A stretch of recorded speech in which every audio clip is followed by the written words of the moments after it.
Olá a todos e todas que acompanham a disciplina de Didática da História da Universidade Federal de Goiás. Sejam bem-vindos à segunda parte da primeira videoaula do nosso curso. O objetivo desse vídeo é discutir alguns dos principais aspectos da primeira unidade do curso, cujo título é Cartografias da Didática da História. Nesse segundo vídeo, eu vou abordar o conceito de consciência histórica e também vou fazer uma reflexão sobre o papel da didática da história diante dos usos públicos do passado.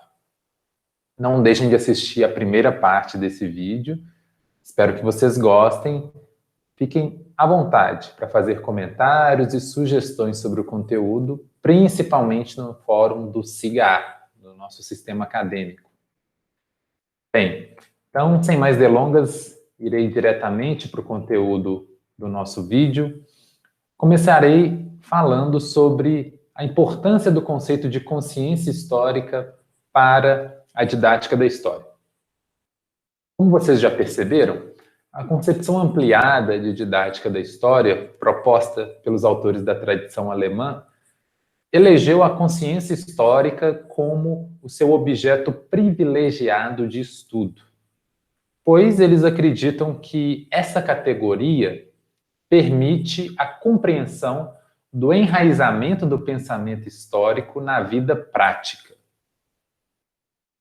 Para tentarmos entender melhor o que significa consciência histórica no contexto da didática da história, vou recorrer a algumas definições. Segundo Huizen, a consciência histórica diz respeito às operações de interpretação do mundo e de si mesmo que nós realizamos mobilizando as instâncias temporais, ou seja, passado, presente e futuro. Então, sempre que eu realizo uma interpretação de mim mesmo, da minha existência e do mundo que me cerca, mobilizando as instâncias temporais das experiências do passado, aquilo que está presente no contexto atual e as minhas expectativas de futuro, eu estou mobilizando a consciência histórica. Importante destacar que todos têm consciência histórica. Então, não é o objetivo da didática da história criar consciência histórica nas pessoas. É um dado, todos têm, um dado antropológico básico. Agora, como essa consciência histórica se configura, temos diferentes possibilidades. Bom, mas para exemplificar melhor essa concepção, eu vou citar para vocês agora um resumo do conceito de consciência histórica que foi elaborado pelo historiador brasileiro Estevão Rezende Martins, que é um dos responsáveis pela introdução do pensamento do Huizen no Brasil, um dos seus tradutores, e essa definição faz parte de uma obra que está indicada na nossa bibliografia complementar, que é o Dicionário de Ensino de História, publicado recentemente. E o Estevão Martins escreve o verbete consciência histórica. Eu vou citar as primeiras linhas desse verbete, segundo o Estevão. Abre aspas para ele. Consciência histórica é a expressão utilizada contemporaneamente para designar a consciência de que todo agente racional humano adquire e constrói, ao refletir sobre a sua vida concreta e sobre a sua posição no processo temporal da sua existência. Ela inclui dois elementos constitutivos, o da identidade pessoal e o da compreensão do conjunto social a que pertence. A constituição da consciência histórica é o momento lógico da operação do pensamento histórico e está imersa no ambiente abrangente da cultura histórica. Fim de citação. Em síntese, a consciência histórica evidencia que o conhecimento histórico está enraizado nas carências de orientação da vida prática e, ao mesmo tempo, tem como objetivo oferecer uma proposta de orientação do agir e do sofrer humano no tempo.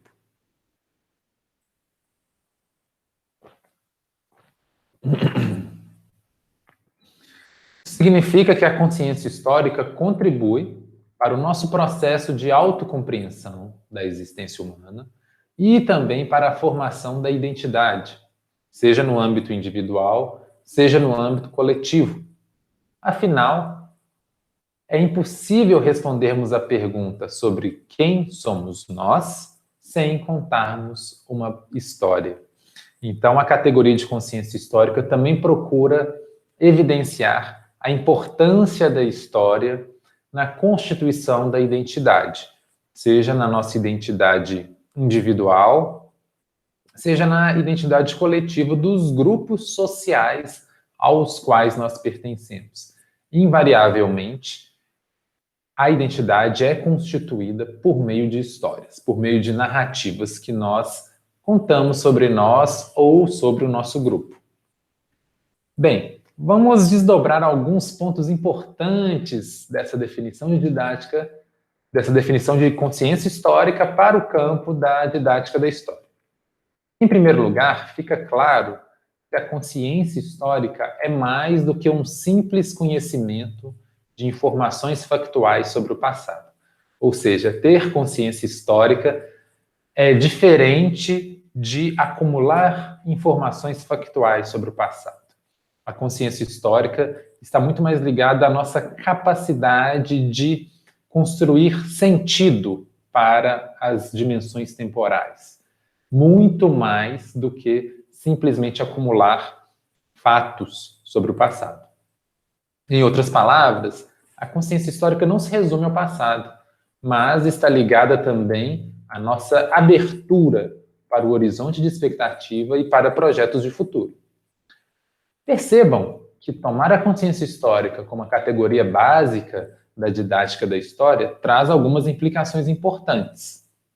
Em primeiro lugar, fica evidente que o pensamento histórico está presente em muitas outras esferas, para além da historiografia acadêmica produzida nas universidades.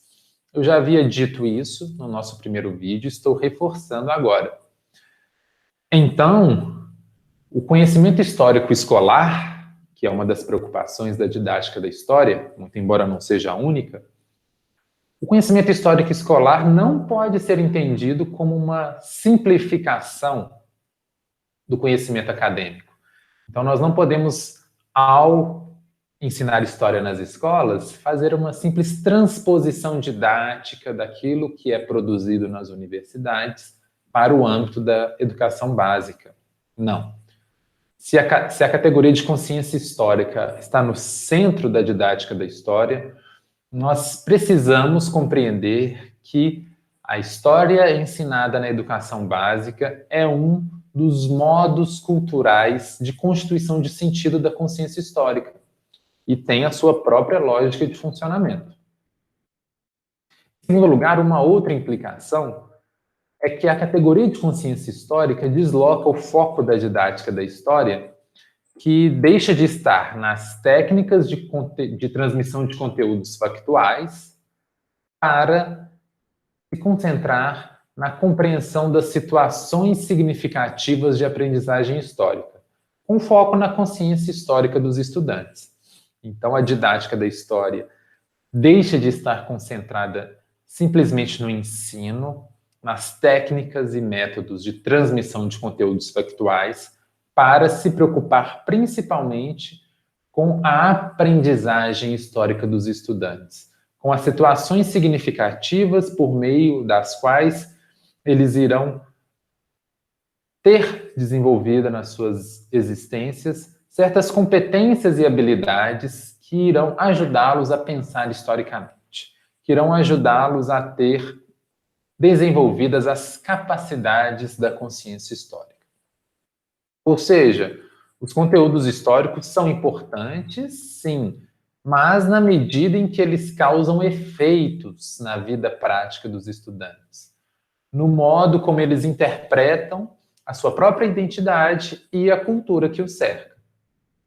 Além dessas implicações de ordem mais epistemológica, existem também importantes implicações ético-políticas do conceito de consciência histórica.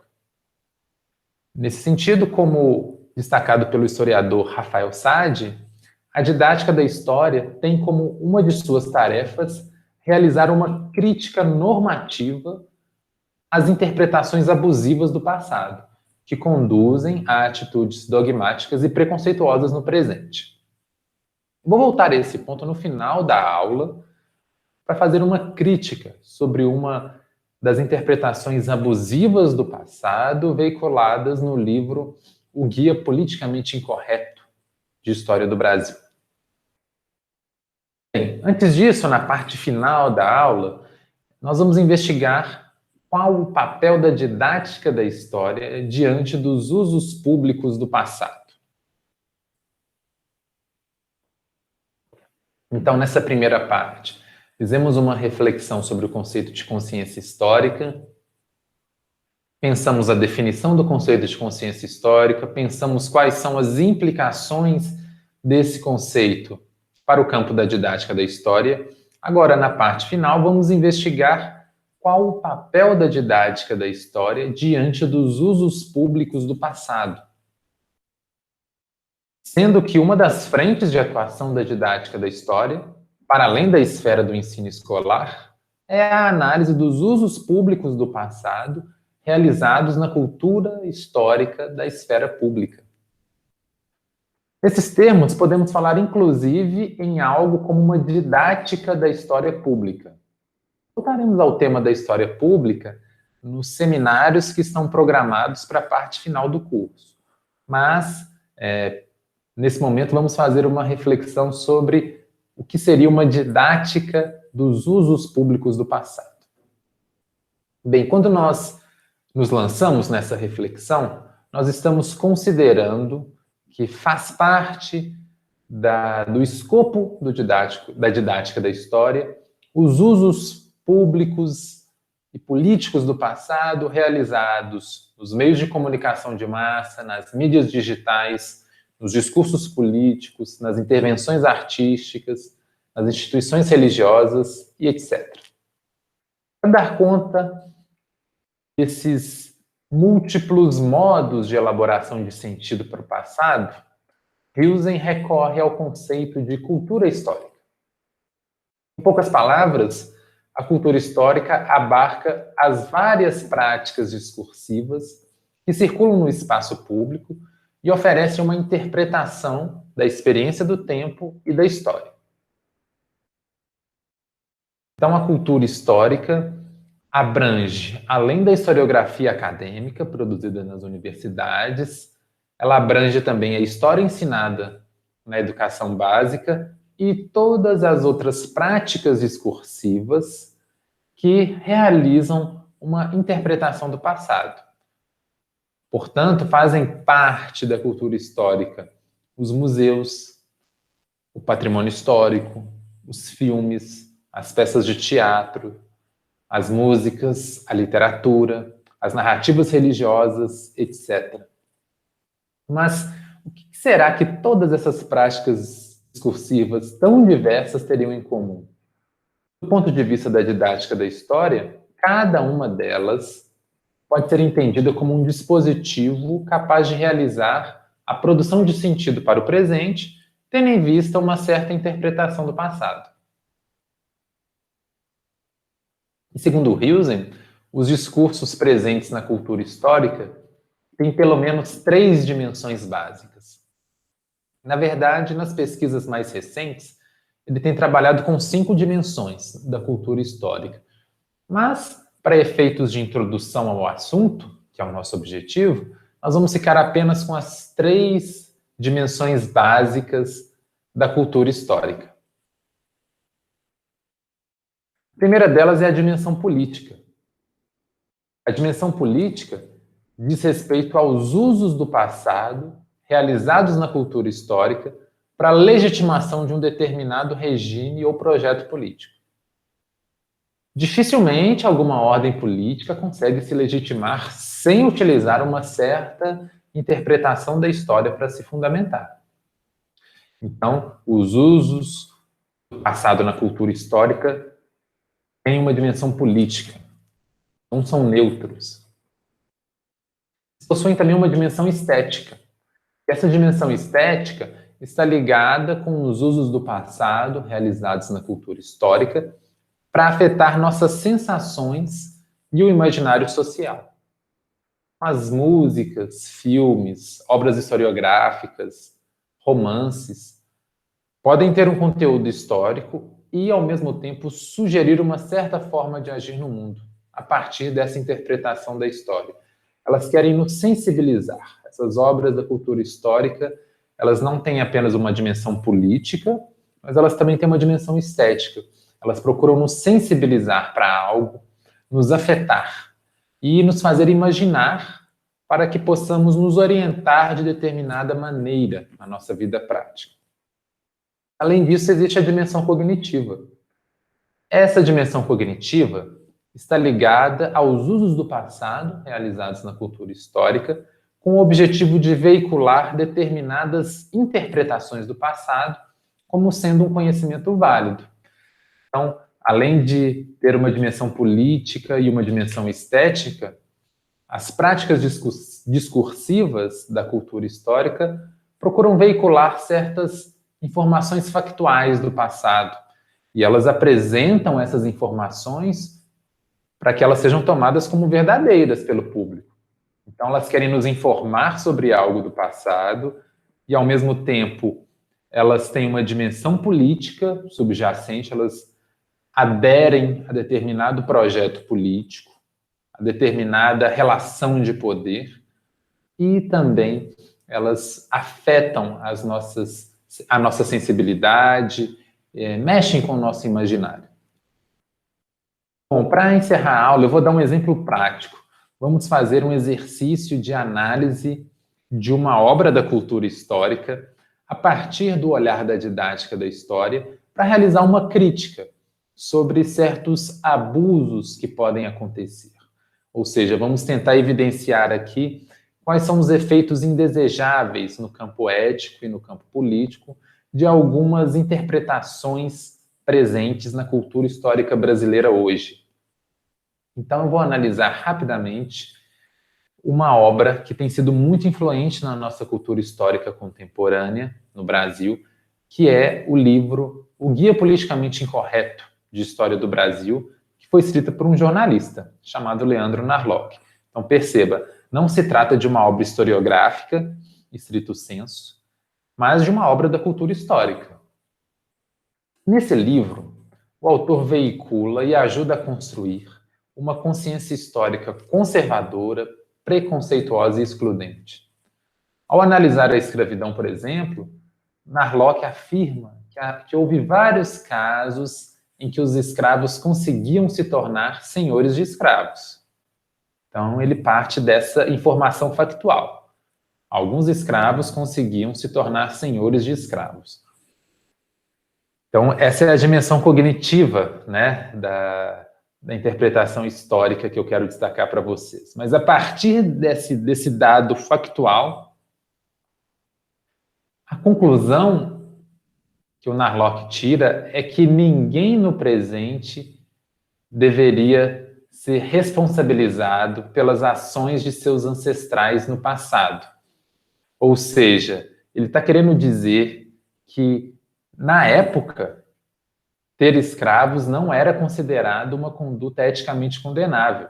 Os próprios escravos não tinham problemas em ter escravos.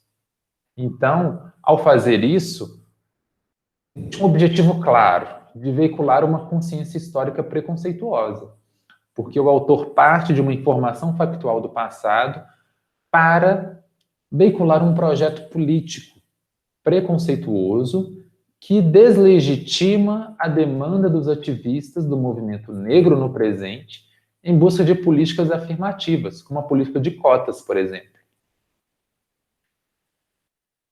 Então, percebam, o objetivo do Guia Politicamente... Um dos objetivos, né, do Guia Politicamente Incorreto de História do Brasil é atuar na esfera pública, atuar na cultura histórica brasileira, veiculando um projeto de poder.